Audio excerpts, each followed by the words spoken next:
bonjour à tous, fans de la communauté de Transavia, la communauté TV virtuelle. Bienvenue au siège de Transavia, ce siège flambant neuf, où nous accueillons aujourd'hui une première mondiale, puisque nous allons faire en parallèle du vol Orly-Porto, le Transavia 7610. Nous allons faire donc une retransmission virtuelle de ce vol. Nous avons deux équipages triés sur le volet. Donc nous avons sur l'avion de gauche, nous avions Charles et Mathieu, donc qui sera le premier équipage donc de TVF Virtual, et ensuite donc Kevin et Adrien, donc qui feront également le même vol, donc Orly-Porto, en parallèle de notre équipage Transavia qui actuellement est au roulage. Alors un petit peu de retard aujourd'hui apparemment.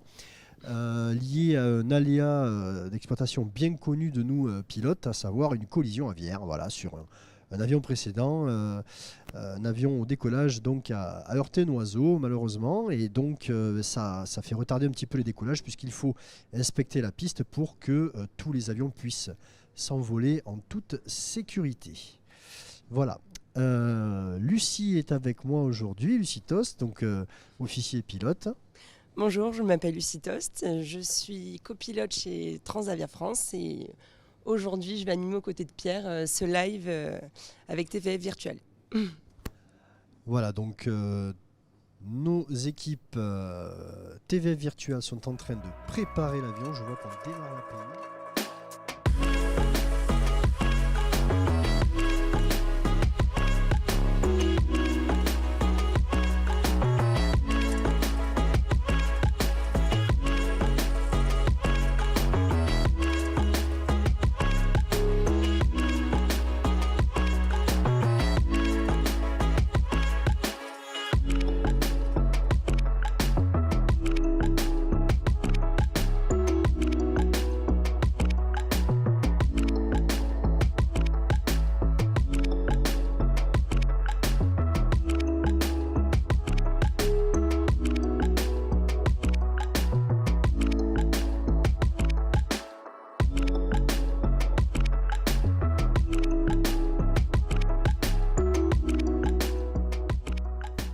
Cette route reste l'initiale, mais elle peut évidemment être modifiée pendant le vol pour avoir certains raccourcis en fonction de la météo si jamais Voilà, exactement. nous devons éviter. Exactement, une éventuelle aussi reclairance de la part des zones de contrôle en route, donc les centres de contrôle en route, les CCR, et notamment celui de Brest. Donc il peut y avoir quelques activités militaires et donc des petites déviations qui seront notifiées aux pilotes. D'ailleurs, en parlant du contrôle aérien, nous avons Nicolas et Loïc à notre gauche qui vont simuler toute la partie contrôle aérien. Donc ce sont nos deux contrôleurs aériens du vol. On va rester sur une fréquence par commodité. Loïc et Nicolas qui font partie de la plateforme VATSIM. S'il est disponible, pour nous dire un petit mot ou deux.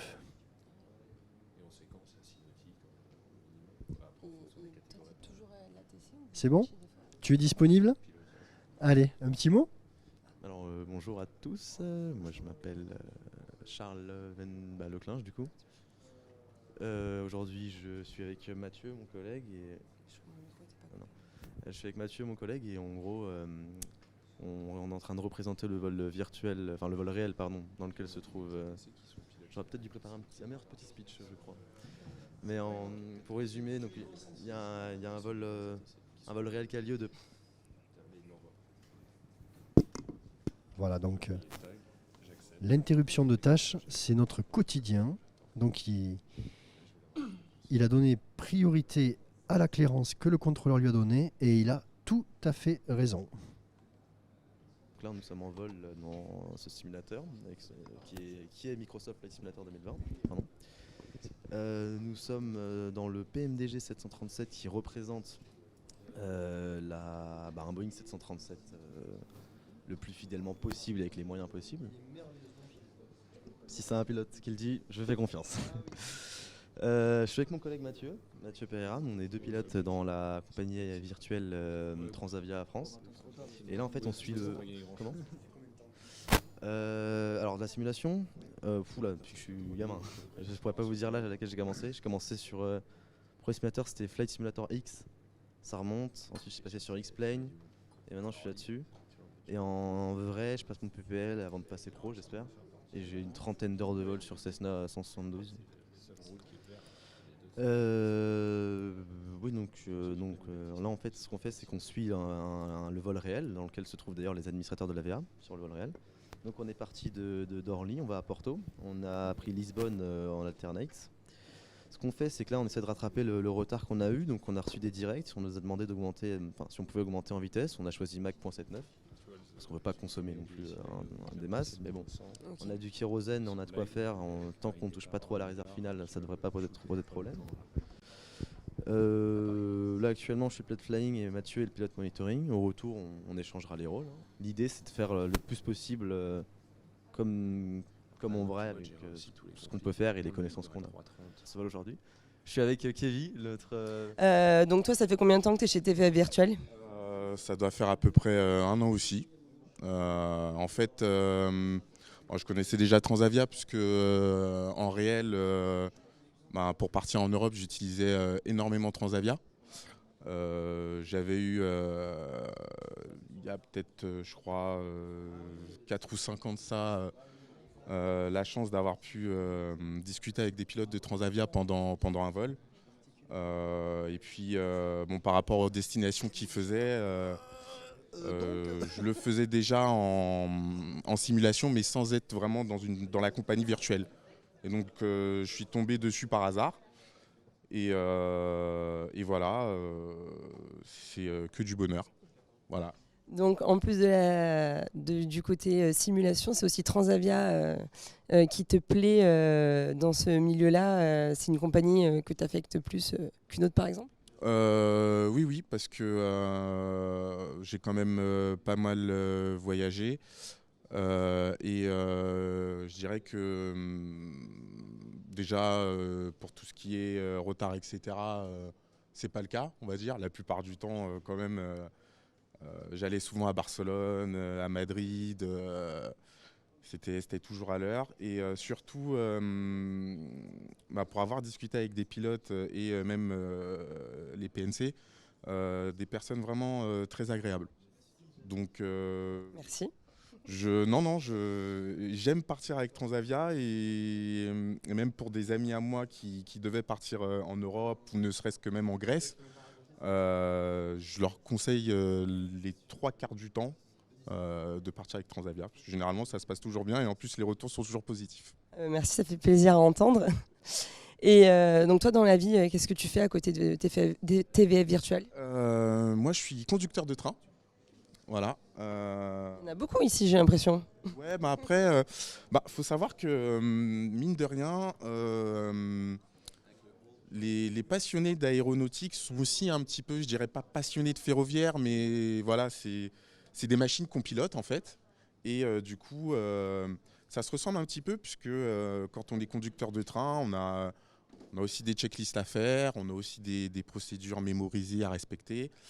On parle avec un régulateur qui peut correspondre en aérien au contrôleur. Donc c'est assez similaire en fait. Donc c'est pour ça qu'on en a pas mal qui sont un peu sur les deux. Ouais. Très intéressant. Et du coup, est-ce que dans l'aérien, est-ce que tu as déjà, par exemple, passé ton PPL ou fait autre chose ou tu restes seulement sur la simulation ? Pour l'instant, je reste sur la simulation parce que vie de famille, tout ça, j'ai pas forcément le temps. Mais non, je compte passer mon PPL. J'ai déjà quand même 36 ans, donc je me dis, on va laisser la place aux jeunes pour devenir vraiment pilote. Sauf si je gagne à l'euro-million, là, par contre, oui, je me paye la formation et je le fais. Mais peut-être, hein. Et du coup, non, je reste sur la simulation et oui, après en loisir, ça sera le PPL, ouais. Super, merci beaucoup.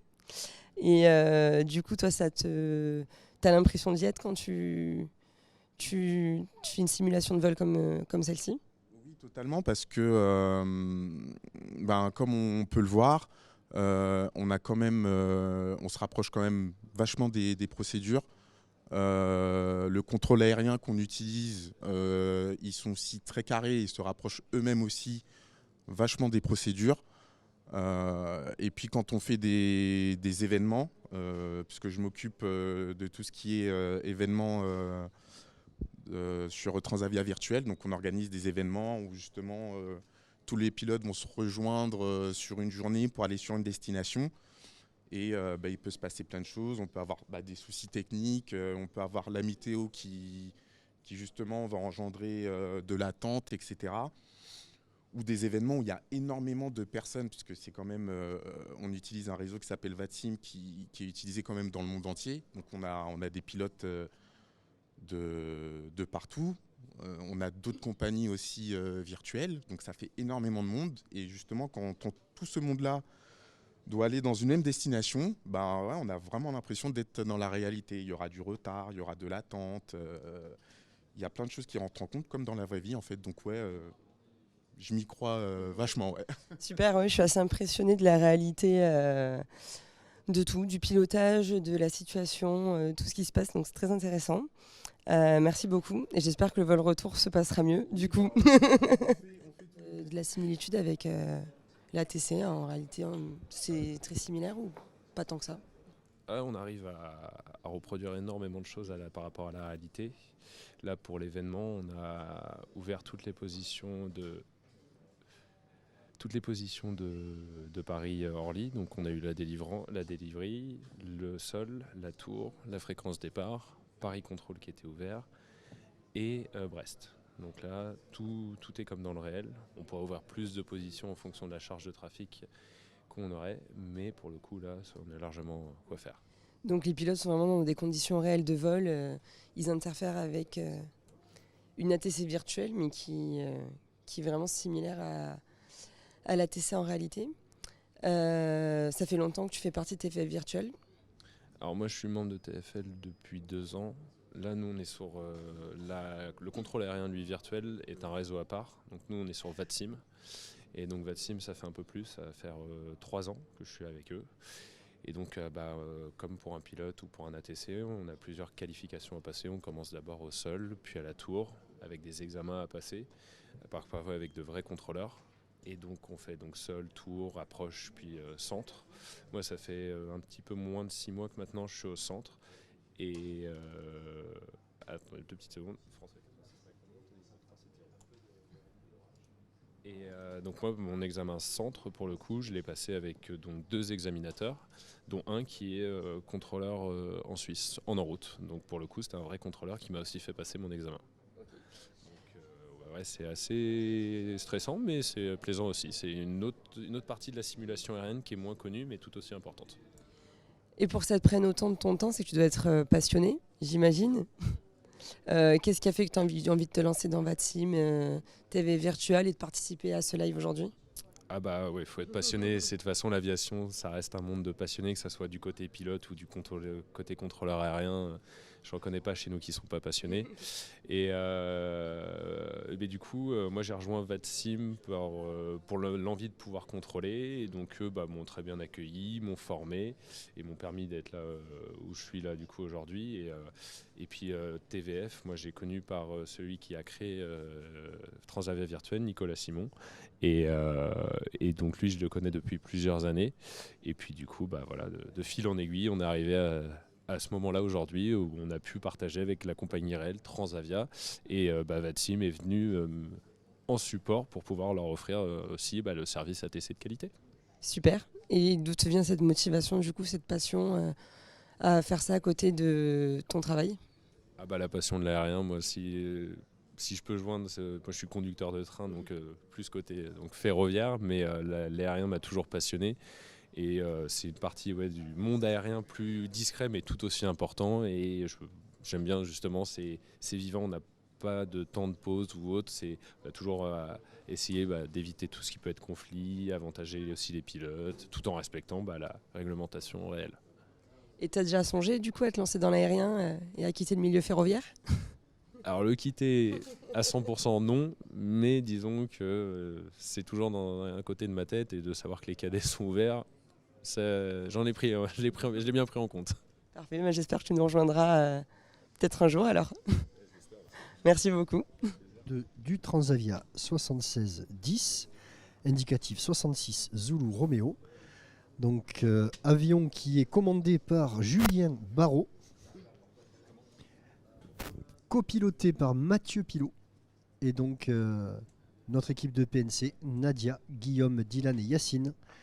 Donc vous allez assister donc à une vidéo de Julien Barrault qui donc va vous livrer ses impressions et son ressenti avant le vol. Bonjour, je m'appelle Julien Barrault.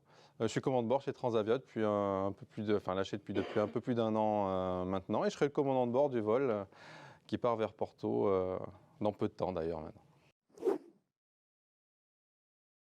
Oui, je connaissais la simulation avant, et c'est lors d'un vol, une rencontre avec un copilote, Cédric, qui ne peut pas être là malheureusement aujourd'hui parce qu'il est parti sur long courrier chez Air France, où nous avons discuté de cette chose-là. Nous en avons fait part à la com de Transavia, et puis le projet est parti comme ça. Je suis ravi de ce projet, et je suis surtout ravi pour les collègues de la communauté virtuelle qui puissent effectuer ce vol en partie avec nous et l'autre partie sur Internet.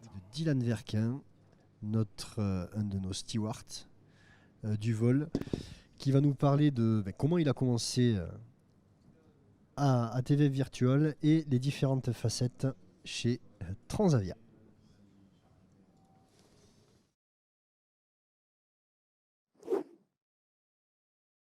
Donc moi c'est Dylan, j'ai 26 ans, je suis PNC chez Transavia depuis un peu plus d'un an maintenant, et j'ai la chance de faire partie de l'équipe Transavia Virtuelle également.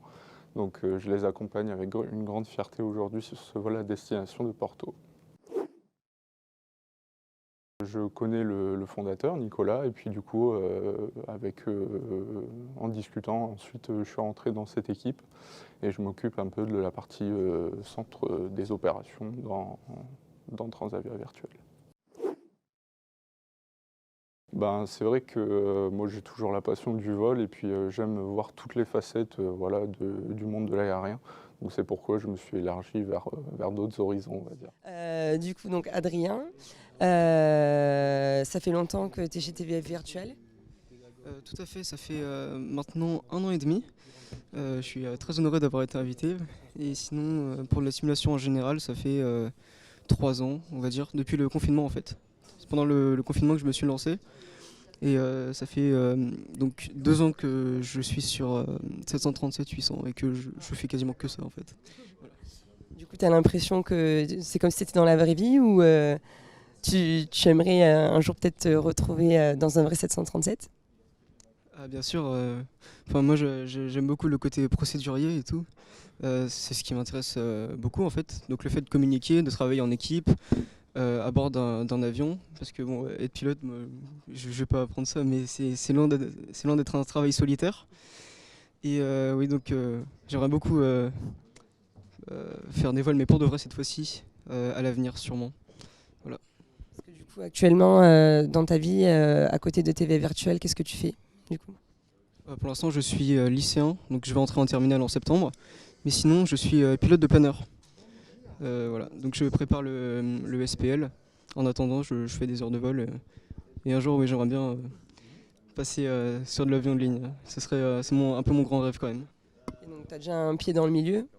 Et tu es encore jeune, donc tu as le temps de pouvoir te retrouver sur un vrai 737. En tout cas, là, chez TV Virtual, quand tu fais la simulation, tu as déjà l'impression que c'est vraiment très très similaire à un vrai vol, ou tu trouves qu'il y a quand même quelques différences? Piloter avec un clavier, c'est quand même assez différent. Donc, est-ce que tu penses que par exemple, tu pourrais facilement, ça serait une grande aide pour toi d'avoir commencé sur simulation pour plus tard en piloter un vrai?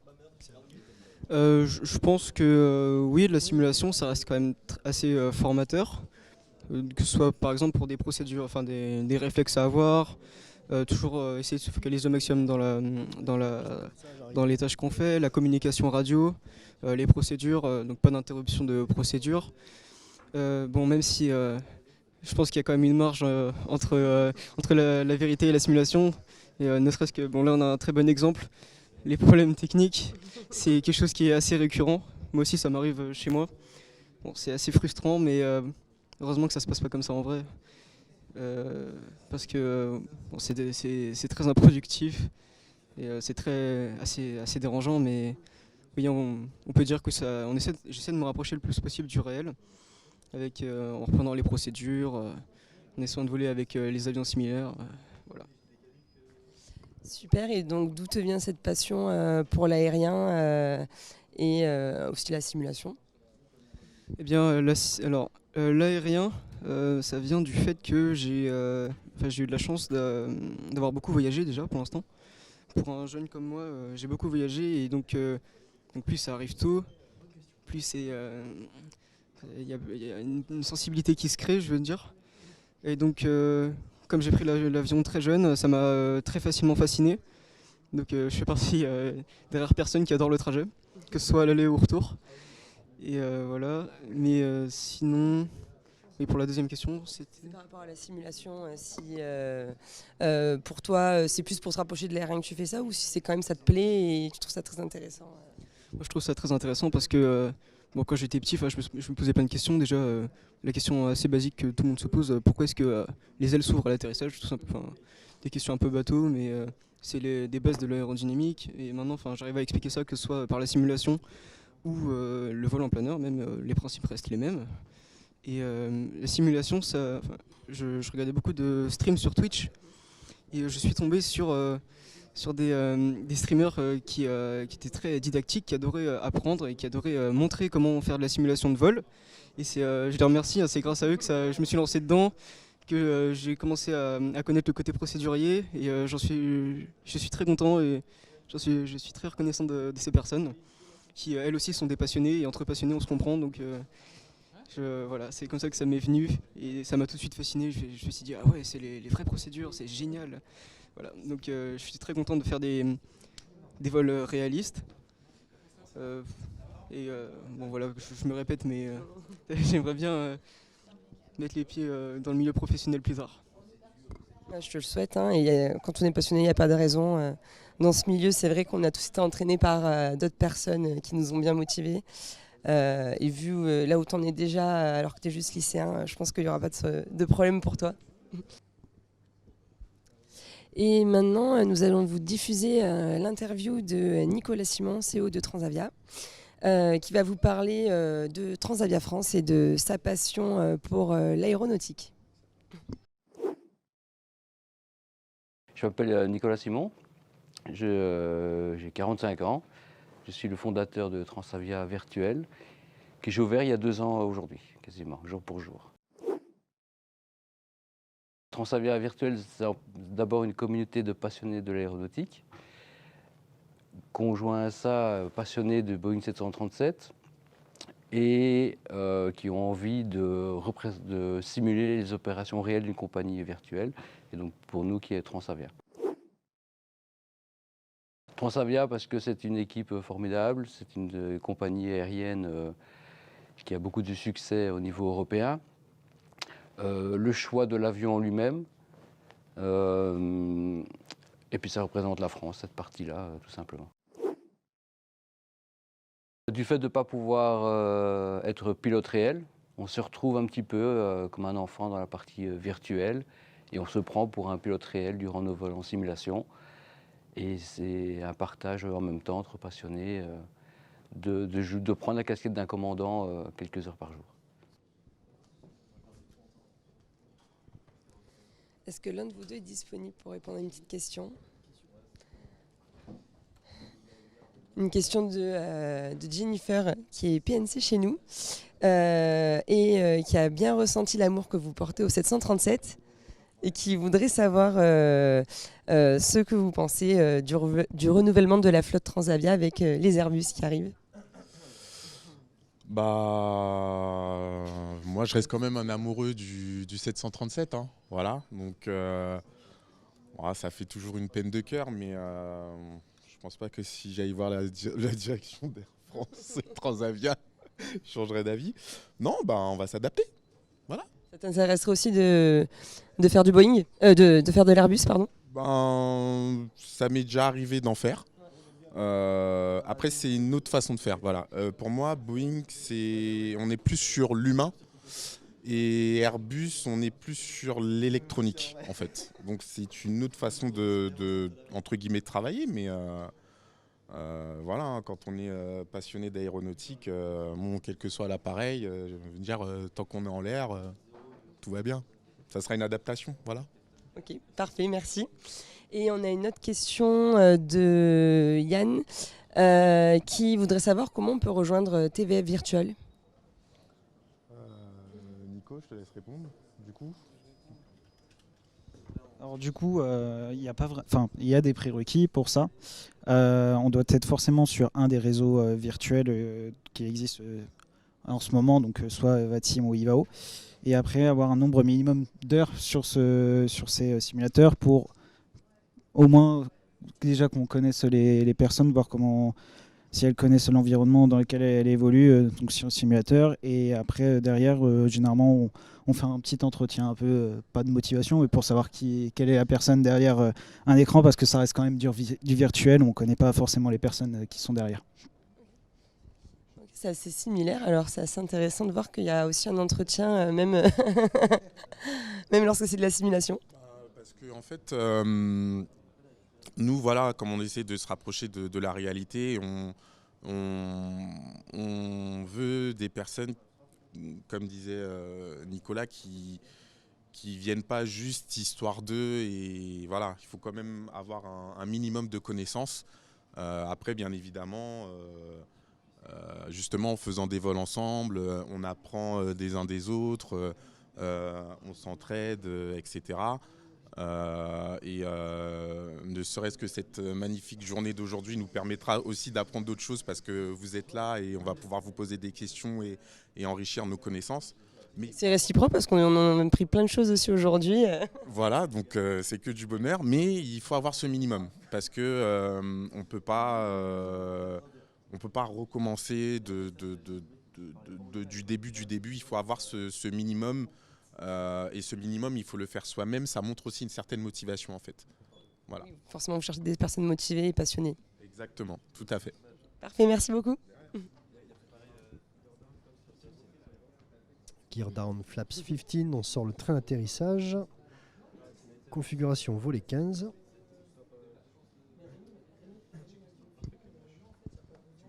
Le PF arme les speed breaks. Évidemment, après toute phase assez critique, une checklist est réalisée afin d'être sûr qu'aucun élément n'ait été oublié pour la phase de vol.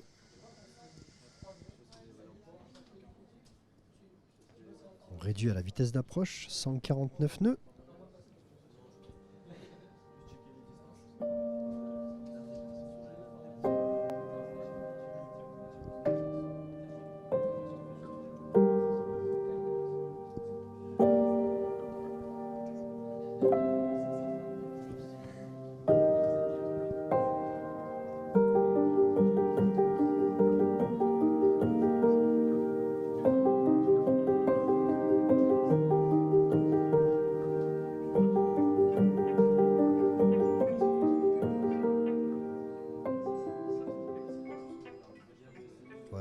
Landing checklist est effectuée. On vérifie qu'on a tout bien fait et on se concentre sur le pilotage.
posé, pas cassé, c'est gagné.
Nicolas, tu m'entends?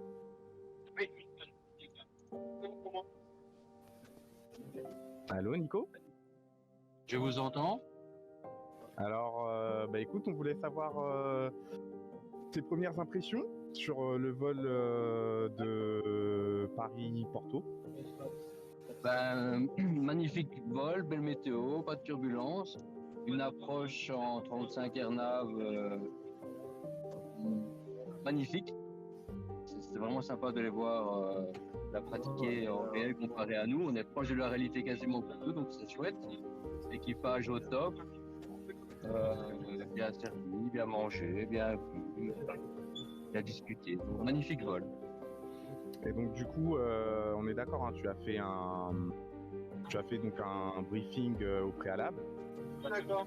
On a fait un briefing avec les pilotes, on a fait deux briefings pilotes, briefing PNC, l'après-vol, donc le tour avion, paramétrage de l'avion pour partir, c'est pareil des procédures, tout ça. D'accord. Et du coup, le départ pour le retour est estimé à quelle heure? Excellente question, je n'ai pas l'info sous la main. Je sais qu'on avait 40 minutes de turnaround. Le départ est à 40 le départ. À 8h40 Zulu. 8h40 Zoom, pardon. Ok, on voit que vous êtes en plein travail, donc on va vous laisser profiter. Il y a donc les pilotes qui sont occupés à tout paramétrer donc pour le retour et les procédures de départ nous sont. Donc pour les pros, ils sont occupés avec la page N1, performance de décollage. D'accord, donc la route a été rentrée et là on est en train de checker les performances. Voilà. Mais si vous avez encore 2 minutes de patience, à Julien qui peut faire un petit coucou. Écoute, ça sera avec un grand plaisir pour tous ceux qui nous regardent. Oui, je leur ai dit. Julien, bientôt à vous. Et vous, de votre côté, tout s'est bien passé? Alors, Charles, de son côté, donc, a pu faire le vol qui a été diffusé. Tout s'est super bien passé. Voilà, on va débriefer tout à l'heure. Voilà, Julien est avec nous, il est disponible pour quelques secondes. Alors, je vous entends pas très bien, excusez-moi. Il n'y a pas de souci, Julien. Écoute, c'était pour que tu te présentes et puis que tu expliques à tous nos fans rapidement ton parcours et le métier. Alors, je vais faire court, puis désolé, j'ai pas trop le temps là. Écoute, à l'aller, tout s'est bien passé. C'était top, franchement. On est parti 2-3 minutes en retard parce qu'il y a eu un avion qui a fait un burst strike au départ devant nous et on était une 12e au départ, c'est pour ça qu'ils nous ont touché un petit peu. Mais on est arrivé en avance à Porto après une belle approche RNP. Alors pour les connaisseurs, on n'a pas fait ça en Yann, on a fait ça en Elena Bella parce que cet avion n'est pas Yann. Voilà, avec des raccourcis à la fin qui ont été sympas à gérer. Ouais, c'était une belle approche. Sinon, moi, je m'appelle Julien, donc je suis commandant chez Transavia depuis plus d'1 an. Et avec Mathieu aujourd'hui à Lisbonne. Donc c'est moi qui ai fait l'aller, c'est Mathieu qui fait le retour. Et derrière, on enchaîne nous sur Perpignan. On va faire un petit aller-retour Perpignan. Voilà, ça s'est bien passé pour vous? Bah écoute, de notre côté, ça s'est bien passé. Bon, un Nordique a déconné, l'autre qui a bien marché. Donc on espère que pour le retour, les deux marcheront. On s'est rapproché, on a essayé en tout cas de se rapprocher le plus possible fidèlement de votre vol et on essaiera de faire de même pour le retour. Bah écoute, nous, on est assez contents. Franchement, là, sur l'allée, on est assez contents. L'appel approche, là, les collègues, ils sont ravis. Là. Voilà, ils sont ravis. Bon, bah, je dois retourner avec Mathieu pour faire le briefing. Là, on a plus de reste, il nous reste plus que le briefing à faire. Les passagers sont en train de monter, puis on devrait partir. Ça se profile pas mal pour nous, là, pour notre départ. De faire la même chose. Eh ben, écoute, nous aussi, on va préparer tout ça de notre côté et en tout cas, on te remercie d'avoir pris un petit peu de temps pour nous. À tout le monde, mes amitiés à toute la congrégation TVF virtuelle là. Bon voilà, toutes et à tous, c'est au plaisir de vous retrouver. Allez au boulot. Merci. Profitez bien. On vous dit à tout à l'heure. Ça marche. Allez, bon vol à vous, je t'envoie les informations en live par rapport où on en est aussi, d'accord? C'est bien reçu, merci. Bon vol à tous. Avec plaisir, à tout à l'heure.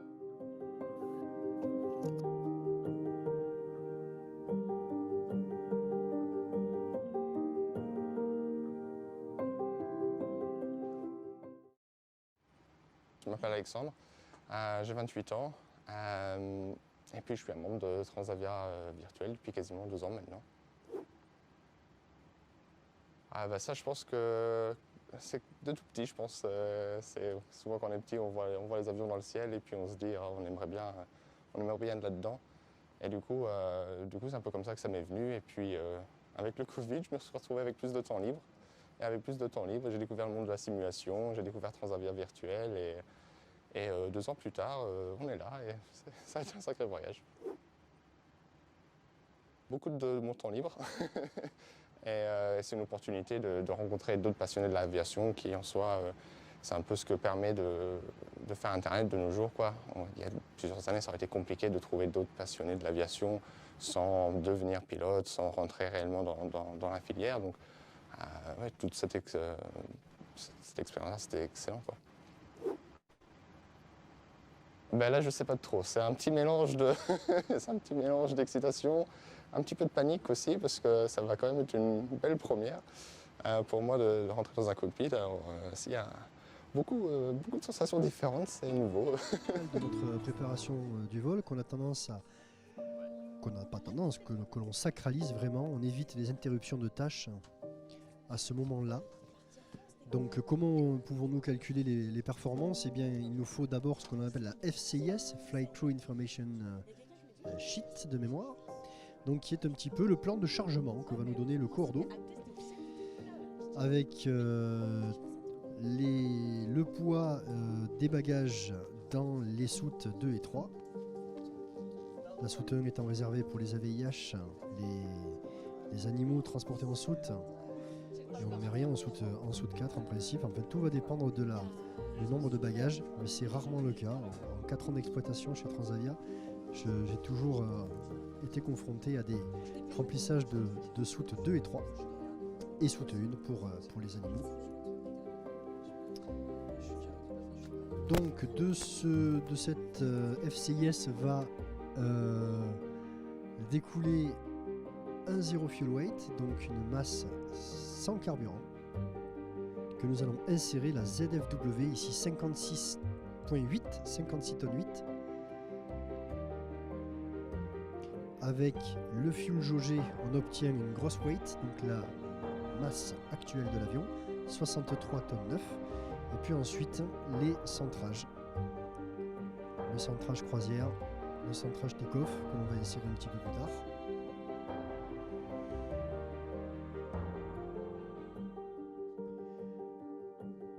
Nous avons un logiciel qui nous permet donc de calculer toutes ces performances, qui s'appelle l'OPT, Onboard Performance Tool, qui va donc nous permettre, une fois que nous aurons inséré l'aéroport, la piste, le matricule de l'avion, le vent, la température, la pression atmosphérique, les particularités de décollage, donc si on décolle avec des pack off, avec des anti-ice, des paramètres donc, qui affectent les performances. La take-off weight, et donc on va avoir un calcul de performance qui nous est donné par le calculateur, le logiciel OPT.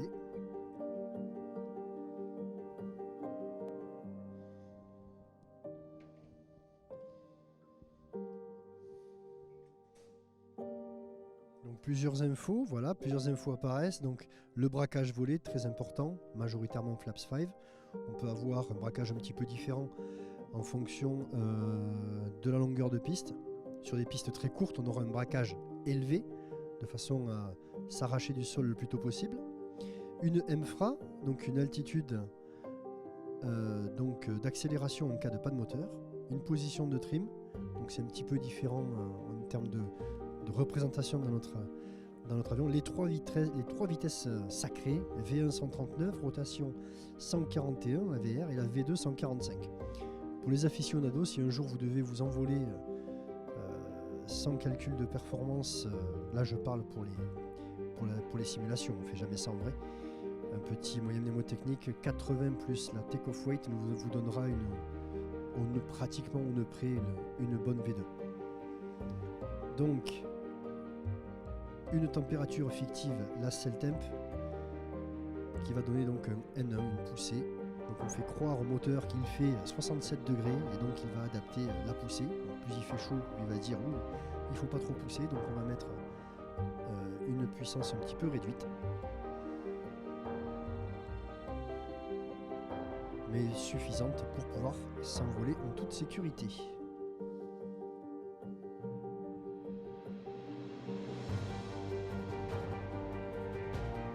Et la BP2, je viens d'entendre, voilà.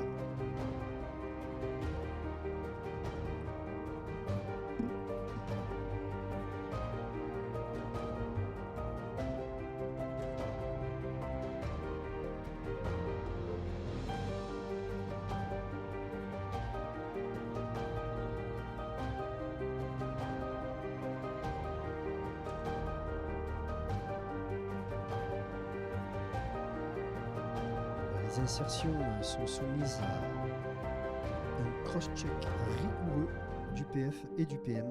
Le PF insère, le PM vérifie sur son OPT à lui, parce que chacun a fait son calcul de performance. On met en commun. Et puis des fois, il y a des petites différences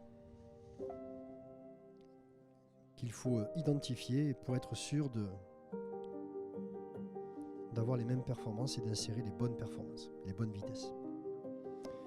Voilà, un trim à 5.42, donc trim qu'on va actionner au manche, corne gauche pour le capitaine, corne droite pour l'OPL. C'était à la préparation du vol dans les locaux de Transavia pour faire ce vol. Donc présentation du briefing pour le vol avec toutes les spécificités, météo, altitude, emport passager, etc.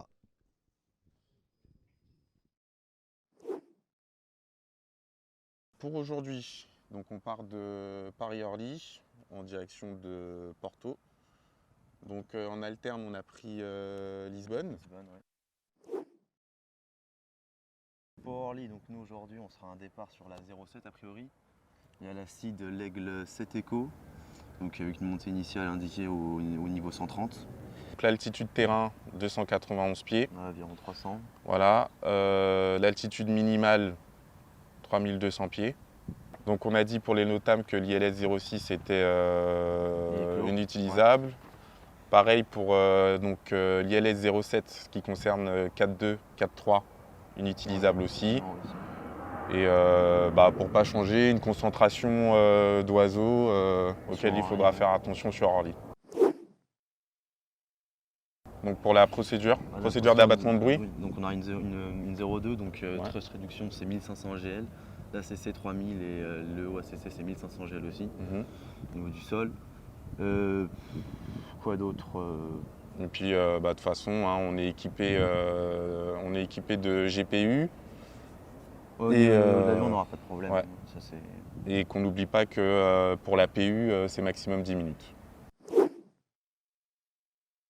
Météo en route, on aura des petites turbulences sûrement en montée. Ouais. Pour sortir les cartes à peu près au niveau 2,50 jusqu'au 3,0 quelques. Ouais. Monter quand on passera au début de l'Atlantique, pas loin de Brest. Sinon, il fait super beau. Bah écoute, c'est on aura parfait. du vent de dos tout le vol. Pour Porto, l'arrivée prévue, ça sera une AirNav 35. A priori, mais bon, après, sauf changement, voilà, on verra. Important à préciser, on aura tous les CTR de France pour notre vol qui seront ouvertes, toutes les fréquences sur Orly seront ouvertes. À voir, ça donnera arriver au Portugal. Ok. Mais sinon, a priori, rien de plus. Ben voilà, nickel. Hein. C'est bon pour moi. Allez, take off. 90.4 attendu.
CCO, un dispatcher, c'est une sorte de préparateur de nos dossiers de vol et ainsi que du suivi du vol. Il va vous expliquer plus en détail ce qu'il fait et son métier.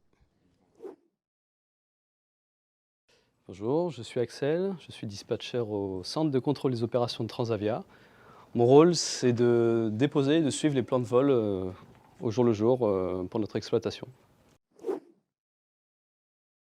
Le CCO, c'est le Centre de contrôle des opérations. C'est ici que se prennent les décisions sur notre exploitation en temps réel. Alors la météo aujourd'hui, si on regarde un petit peu, grâce à notre super outil IWAS, on peut voir qu'il y a un petit peu de convection au niveau des Pyrénées. Sinon, hormis cela, je pense que la météo sera quand même tout à fait convenable pour le vol. Ça m'arrive quelquefois de voler en simulation et peut-être de reproduire quelques vols en réel aussi. Dispatcher, c'est un rôle important. C'est la communication entre la compagnie et le contrôle aérien. On dépose des plans de vol et on suit l'activité de nos plans de vol en fait, avec des outils que le Eurocontrol nous donne.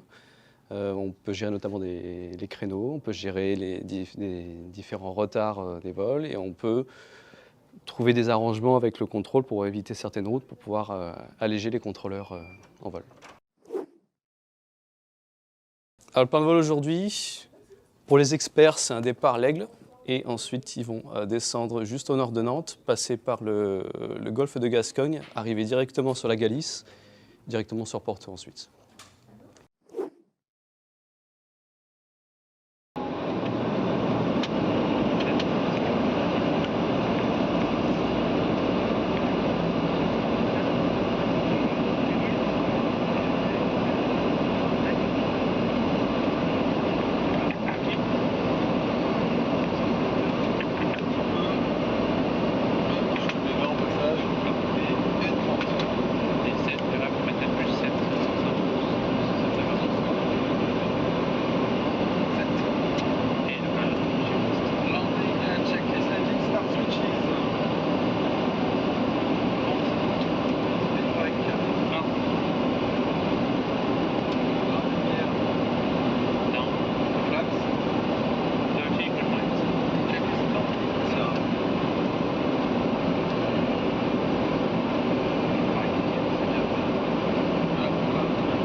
C'est ainsi que va se clôturer notre super event donc de vol en parallèle entre TV Virtual et Transavia France.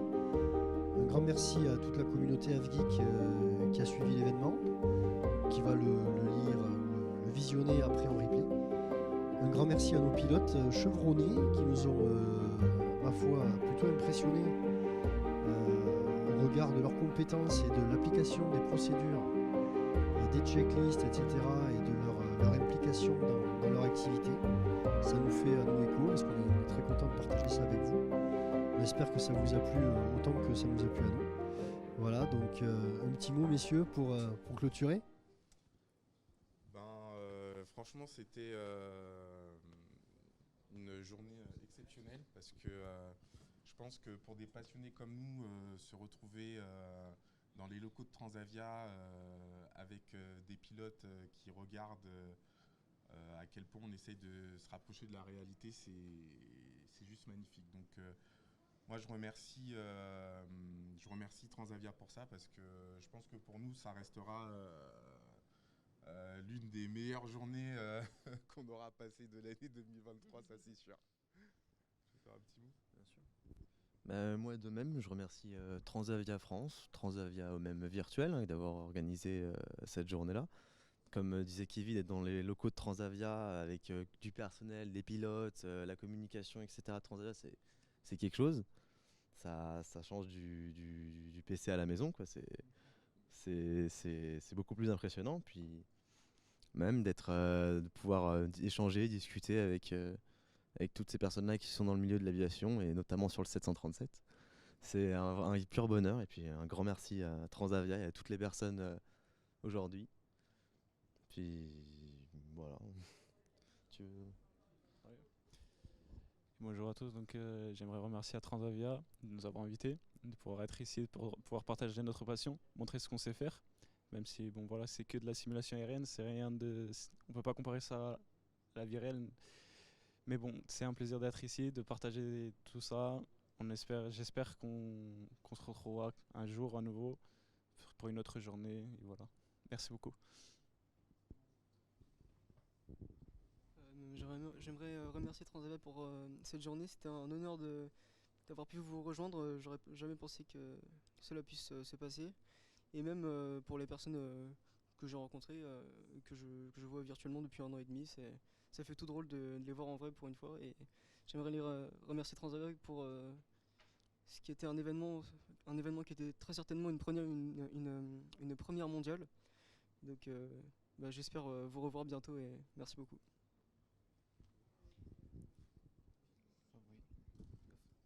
En tout cas, merci beaucoup. Merci Transavia. Merci aussi à TVF Virtual. Et c'est franchement une superbe journée. Je vous remercie vous les pilotes parce que en vrai c'est incroyable d'avoir un regard concret sur ce qu'on fait nous, que vous avez un visuel à la fois réel et aussi virtuel du coup. Merci à vous les pilotes quand même, vous avez su gérer malgré la pression au début, mais ça s'est fait petit à petit. Merci à l'équipe de communication Transavia. Parce que quand même, sinon, on ne serait jamais ici aujourd'hui. Merci également au contrôleur, Loïc, et toute l'équipe. Bon, il ne nous entend pas, mais qui ont également contrôlé notre avion pour au moins l'aller et normalement le retour. Et puis voilà, j'espère que ça a plu à tous les avgeeks également qui sont présents sur le live. Et peut-être à une prochaine fois, qui sait, peut-être. En tout cas, avec grand plaisir. Et puis, félicitations à tous. Merci à tous ceux qui ont participé à ce beau projet, à ce moment de partage. C'était très chouette d'échanger et de découvrir TV. Merci beaucoup. Et vous nous avez impressionnés, tant par le matériel que par votre façon de mener la mission. C'est chouette, continuez comme ça. Et puis à bientôt sur nos lignes en vrai. Avec grand plaisir en tout cas. Très bonne journée à tous.